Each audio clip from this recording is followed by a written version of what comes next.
নমস্কার বন্ধুরা, আশা রন্ধনশালায় আপনাদের স্বাগত। সবাই কেমন আছেন? ভালো আছেন তো? আমিও ভালো আছি। আজ আমি আপনাদের সঙ্গে রাতের ডিনারের জন্য একটা রেসিপি শেয়ার করছি। এই রেসিপিটা অনেকেই অনুষ্ঠান বাড়িতে খেয়ে থাকেন, বাড়িতেও বানিয়ে থাকেন।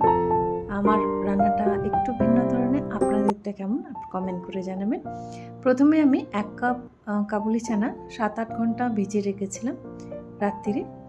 সেটা জলটা ফেলে দিয়ে তারপর একটা কুকারে আমি ওই ভেজানো চানাটা, কাবুলি চানাটা, একটা তেজপাতা, 3টে কাঁচা লঙ্কা আর অল্প পরিমাণ একটুখানি হলুদ দিয়ে এটা আমি 3টে সিটি লাগিয়ে নেব। 3টে সিটি দিয়ে নেব কুকারে। কেননা 7-8 ঘন্টা ভেজানো হয়েছে, তো 3টে সিটি দিলেই যথেষ্ট। চানার আবার রকম ফের আছে, পুরোনো চানা হলে একটু সময় লাগে, আর নতুন চানা, কাবুলি চানা হলে তাড়াতাড়ি সেদ্ধ হয়ে যায়। দেখুন সেদ্ধ হয়ে গেছে। এবার অন্যদিকে একটা কড়াই নিয়েছি আমি। কড়াইয়ের মধ্যে আমি 2 টেবিল স্পুন সাদা তেল আর 2 চামচ মতো ঘি দিলাম। যেহেতু বলেছি অনুষ্ঠান বাড়ির মতো, তাই একটু তো অনুষ্ঠান বাড়ির মতো রিচ হতে হবে, তাই 2 চামচ ঘি দিলাম। এটা অপশনাল।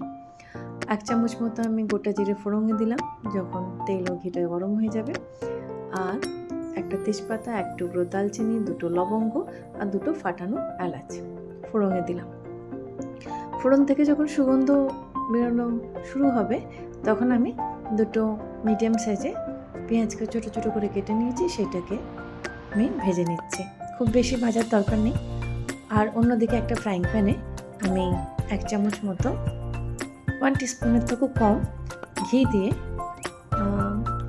পনিরের টুকরোগুলো, এখানে আমি 50 গ্রাম পনির নিয়েছি, ছোটো ছোটো করে টুকরো করে কেটে নিয়েছি স্কোয়ার শেপে, আর সেটা একটু ভেজে নিয়েছি। বেশিক্ষণ না, মিনিট 1.5 ভাজলেই হবে। মিডিয়াম ফ্লেমে রেখেছিলাম। খুব বেশি ভাজলে আবার চানা আর সঙ্গে যখন পনিরটা দেবো একটু শক্ত হয়ে থাকবে, ভালো লাগবে না খেতে। অন্যদিকে পেঁয়াজের রঙটা যখন একটু চেঞ্জ হয়ে গেছে, তখন আমি একটা মিডিয়াম সাইজে কেটে রাখা টমেটোকে দিয়ে দিলাম, আর খুবই কম পরিমাণ একটু নুন দিলাম, যাতে পেঁয়াজ আর টমেটোটা খুব তাড়াতাড়ি নরম হয়ে যায়। বেশিক্ষণ সময় লাগে না নুন দিলে। মোটামুটি পেঁয়াজ আর টমেটো নরম হয়ে গেছে, আর এবার আমি দিচ্ছি আদা রসুন বাটা। ওর সঙ্গে আমি একটা পাকা লঙ্কা এটাও দিয়ে দিয়েছি। 1/4 চামচ মতো হলুদ, 1/2 চামচ মতো লঙ্কা গুঁড়ো, 1/2 চামচ মতো ধনে গুঁড়ো আর 1 টিস্পুন মতো আমি কাশ্মীরি রেড চিলি পাউডার দিলাম। সব কিছু মশলা খুব ভালোভাবে আমি একটু কষিয়ে নিচ্ছি। আর একটা কথা, আমি যে মশলাটা রেডি করেছিলাম আদা রসুনে, তার জন্য 5 কোয়া রসুন, 1/2 ইঞ্চি আদা আর একটা কাঁচা লঙ্কা দিয়ে যা পেস্ট বানিয়েছিলাম। আর মশলাটা যাতে খুব ভালোভাবে কষানো যায়, পুড়ে না যায়, তার জন্য মিক্সার গ্রাইন্ডারের জারে আমি খুব কম পরিমাণ জল দিয়ে সেটা ধুয়েও দিয়ে দিলাম, কারণ আমরা মশলা একদমই নষ্ট করি না, তাই না? আর এখন দিলাম আমি 1 টিস্পুন মতো নুন। আগে খুব কম পরিমাণ নুন দিয়েছিলাম টমেটো আর পেঁয়াজটা নরম হওয়ার জন্য। এবার ওই 1 চামচ নুন দিয়ে ভালো করে নাড়াচাড়া করে মশলাটা একটু কষিয়ে নিয়ে আর সেদ্ধ করা কাবুলি চানাটা দিয়ে দিচ্ছি, দিয়ে একটু ভালো করে নাড়াচাড়া করে নিচ্ছি, যাতে মশলার মধ্যে কাবুলি চানাটা খুব ভালোভাবে মিশে যায়। আর এখানে আমি বলে রাখি, 1 কাপ কাবুলি চানার জন্য আমি প্রায় 2 কাপের মতো জল দিয়েছিলাম। 2 কাপ জল নেই, 1.5 কাপের মতো হয়ে গেছে। সেই কাবুলি চানা সেদ্ধ করা জলটাই আমি কিন্তু এই চানার আমি দিয়ে দিলাম, দিয়ে ঢাকা দিয়ে 3 থেকে 4 মিনিট পর আমি একটু হালকাভাবে নাড়াচাড়া করে দিচ্ছি। দিয়ে কাবুলি চানা তো আগে থেকে সেদ্ধই ছিল আমাদের, আর একটু ভালো করে সেদ্ধ চানাগুলো এরমভাবে একটু ম্যাশ করে দিচ্ছি, তাতে কি হবে, গ্রেভিটা একটু ঘন হবে।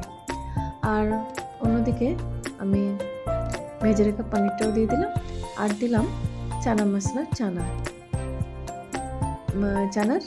মশলা যেটা পাওয়া যায়, দিয়ে খুব ভালোভাবে আমি নাড়াচাড়া করে দিচ্ছি। দিয়ে ঢাকা দিয়ে আমি আরও 5 থেকে 6 মিনিট রেখে দেবো। 5 থেকে 6 মিনিট পর দেখুন গ্রেভিটা অনেকটা যেমন ঘন হয়েছে, আবার ওর জলটাও অনেকটা কমে গেছে। এবার আমি অল্প একটু ধনেপাতা ছড়িয়ে দিলাম, কারণ আমাদের চানা পানি কিন্তু রেডি হয়ে গেছে। আপনারা চাইলে একটু মিষ্টি দিতে পারেন, এটা অপশনাল। যদি ভালো লাগে তবে আমি মিষ্টিটা দিয়ে নিই। এবার চানা পনির দেখুন আগের থেকে গ্রেভিটা অনেক ঘন হয়ে গেছে। এখন আমাদের চানা পনির কিন্তু মোটামুটি রেডি হয়ে গেছে খাবারের জন্য। রাত্রে রুটি, পরোটা, লুচির সঙ্গে ভালোই যায়। আর ছোট বড় সবাই কিন্তু চানাটা পনিরটা পছন্দই করে। তাই রোজ একঘেয়েমে রাত্রে ডিনারের জন্য রান্না না করে এরকম একবার চানা পনির বানিয়ে দেখুন। কেমন লাগলো আমাকে কমেন্ট করে জানাবেন। আমার রেসিপিটি ভালো লাগলে আমার চ্যানেলটি সাবস্ক্রাইব করে দেবেন, লাইক করবেন, শেয়ার করবেন। ভালো থাকবেন, সুস্থ থাকবেন। ধন্যবাদ।